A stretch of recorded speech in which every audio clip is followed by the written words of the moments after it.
سوال بہرحال یہ سوال جو پوچھا گیا ہے غسل سے ریلیٹڈ ہے، جو آپ لوگوں سے کے بھی کام کی چیز ہے، یعنی ایسا نہیں ہے کہ آپ لوگوں کے لیے کوئی بیکار چیز ہو جائے گی، آپ لوگوں کے بھی کام کی چیز ہے کہ غسل میں سوال جو کیا گیا وہ یہ ہے کہ غسل کے طریقے میں ایک بات آتی ہے کہ انسان کو غسل کرتے وقت شاور سے باہر آنا چاہیے، تو وہ کیا مسئلہ ہے اور اس کی کیا تفصیلات ہیں، اس حوالے سے کچھ باتیں پہلے سوال کے جواب میں آپ کی خدمت میں عرض کروں۔ دیکھیں، ایک ہے غسل کا طریقہ۔ اچھا، اس بات کو ذہن میں رکھیں کہ غسل کوئی بھی ہو، جتنے بھی واجب غسلوں کی لسٹ آپ نے اگر پڑھی ہے تو پڑھی ہے، نہیں پڑھی ہے تو توضیح المسائل میں موجود ہے، آپ جا کے دیکھیے گا، 6-7 واجب غسل ہیں۔ غسل کوئی بھی ہو، واجب غسل ہو، مستحب غسل ہو، مشترک غسل ہو کہ جو مردوں اور عورتوں دونوں کے لیے ہو سکتے ہیں، مخصوص غسل ہو کہ صرف عورتوں کے اوپر واجب ہوتے ہیں، کوئی بھی غسل ہو، طریقہ سب کا ایک ہی ہے، طریقے میں کوئی فرق نہیں ہے۔ فرق اگر آتا ہے تو وہ اس کی نیت میں آتا ہے، وہ نیت ہے جو ڈیفائن کرتی ہے اور طے کرتی ہے کہ جو غسل ہو رہا ہے یہ کون سا غسل ہے اور کس کھاتے میں اس نے جانا ہے۔ باقی طریقے کے اعتبار سے تمام غسل واجب و مستحب، مشترک و مخصوص، سب کا طریقہ ایک ہی ہے، یہ پہلی چیز۔ دوسری چیز یہ کہ ایک بہت ہی مختصراً میں آپ کو ایک طریقہ بیان کروں، اور ایسا طریقہ کہ جو آپ کسی بھی مجتہد کی تقلید میں ہوں، آپ آغا خوئی کی تقلید پہ باقی ہوں، آپ آغا خمینی کی تقلید پر باقی ہوں، آپ زندوں میں آغا سیستانی کی تقلید میں ہوں، آپ زندوں میں آغا خامنائی کی تقلید میں ہوں، آپ کسی کی بھی تقلید میں ہوں، جو طریقہ میں آپ کو بتا رہا ہوں وہ ایسا طریقہ ہے کہ کوئی بھی مجتہد آپ کو یہ نہیں کہے گا کہ آپ کا غسل باطل ہے۔ اس کی وجہ یہ ہے کہ جو طریقہ میں آپ کو بتا رہا ہوں یہ تقریباً احتیاط کے مطابق ہے، اس لیے کسی بھی مجتہد کے فتوے کی اس میں نفی نہیں ہو سکتی، درست۔ سب سے پہلی چیز یہ ہے کہ جو بھی شرائط وضو کے لیے پانی کی شرائط ہیں، جسم پہ رکاوٹ نہ ہونے وغیرہ، وہ ساری شرائط کو مد نظر رکھتے ہوئے میں صرف غسل کے طریقے کی بات کر رہا ہوں، اس کی شرائط میں ابھی میں نہیں جا رہا ہوں۔ تمام شرائط کے ساتھ جب آپ غسل کرنا شروع کریں تو سب سے پہلے آپ نیت کریں گی، مثلا فرض کریں مثلا اعلیٰ غسل جمعہ کرتی ہوں قربتاً اللہ۔ اچھا، یہ بھی اپنے ذہنوں میں رکھیں کہ پرانی کتابیں اگر آپ تحفۃ العوام ٹائپ کی اٹھائیں تو وہاں پر آپ کو ایک اتنی لمبی چوڑی نیت نظر آتی ہے، اس میں سے کسی بھی چیز کی ضرورت نہیں ہے۔ آج کے فقہا کے نظریے کے حساب سے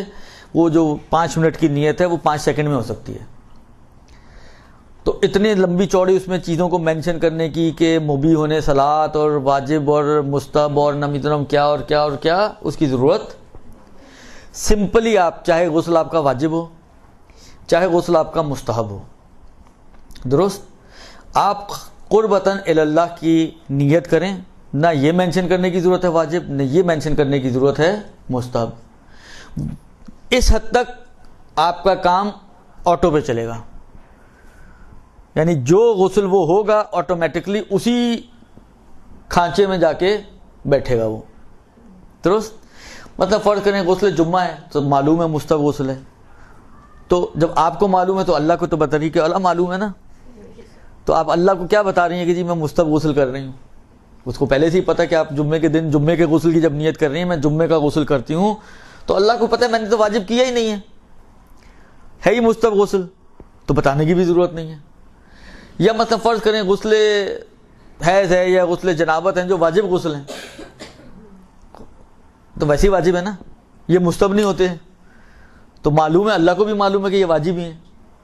تو آپ اگر قربتاً اللہ، یہ تمام عبادتوں کا فارمولہ آپ اپنے ذہن میں رکھیں، چاہے نماز، چاہے روزہ، چاہے غسل، جب بھی آپ وضو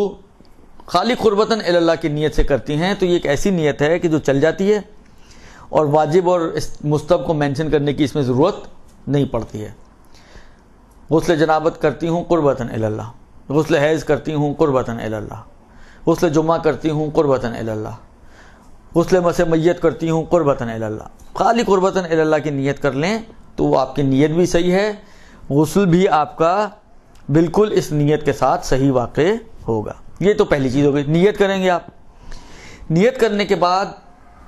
جو احتیاط کا تقاضا ہے وہ یہ ہے کہ اپنی باڈی کے آپ نے 3 پارٹس کرنے ہیں. ایک پارٹ سر اور گردن. یہ گردن جہاں پہ نیچے کا جو جوڑ ہے, اوپر کا جوڑ نہیں, نیچے کا جوڑ ہے جو گردن کا, یہ یہاں سے اگر فرض کریں آپ ایک فرضی لائن بنائیں تو ایک لائن سی بن جائے گی نا, یہ گلے کے نیچے, یہ آپ کی گردن کا اینڈ ہے. تو پہلا پارٹ سر اور گردن ہے.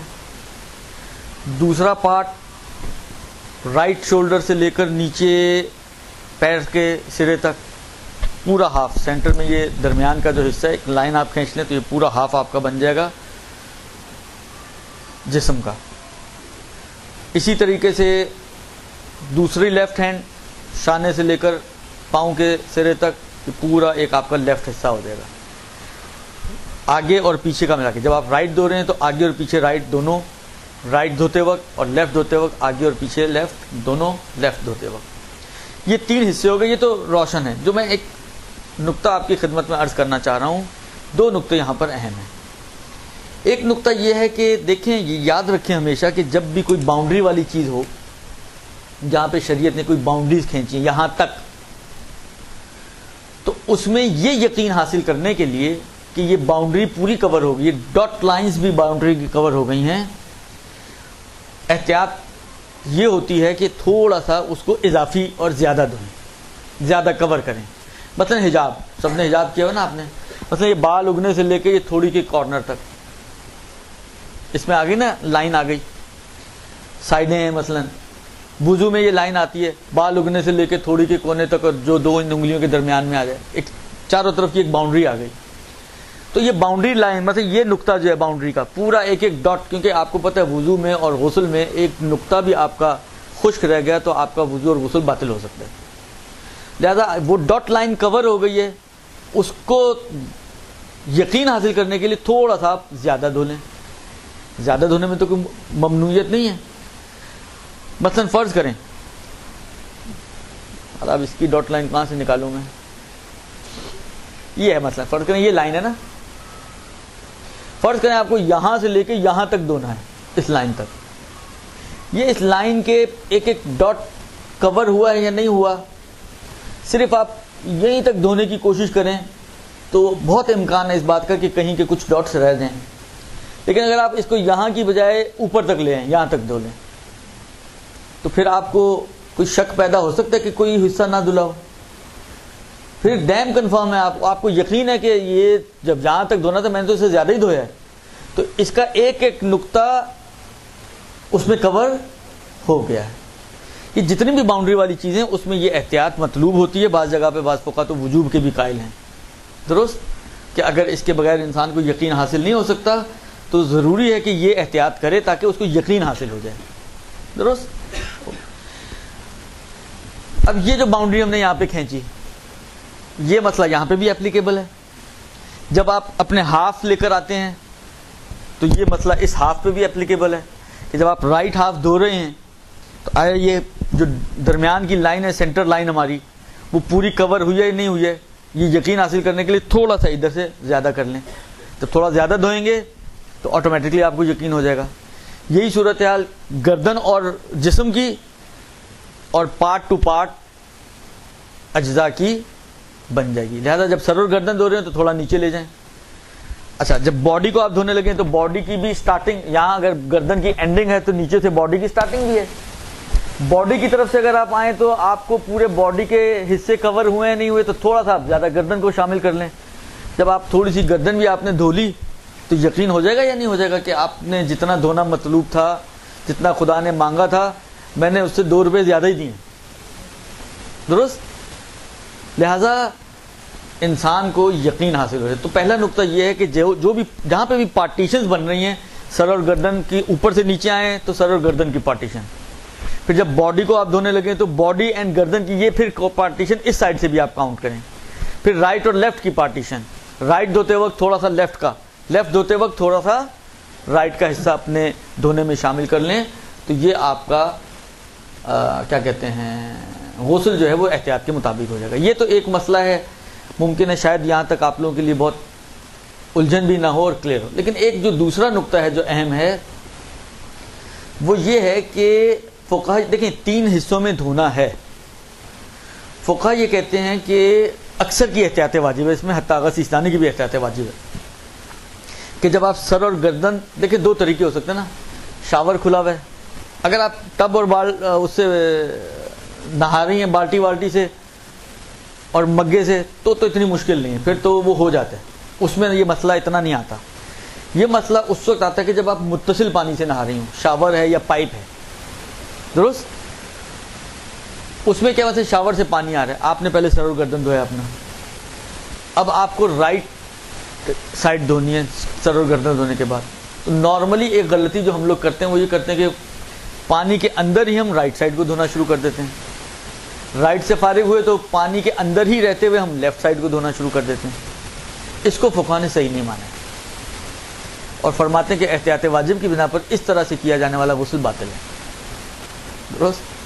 پھر کیا کرنا ہے؟ پھر کرنا یہ ہے کہ دو میں سے کوئی ایک کام آپ کو کرنا ہے، یا تو شاور کو بند کر دیں، رائٹ جب سر اور گردن ہو گیا ایک لمحے کے لیے شاور بند کر دیں، بیچ میں سٹاپ آ گیا، اب آپ